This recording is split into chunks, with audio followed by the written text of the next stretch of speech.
চলে এসো।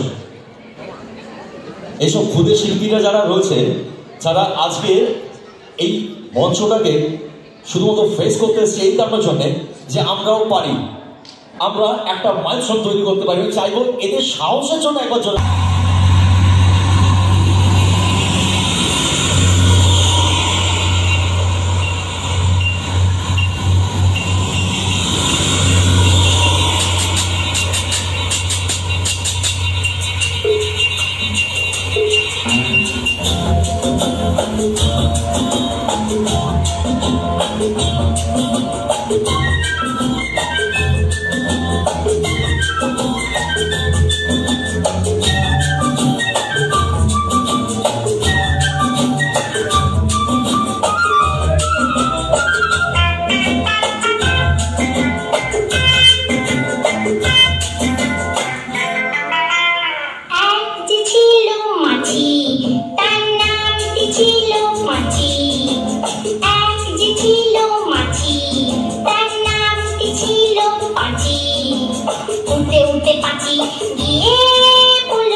মরণ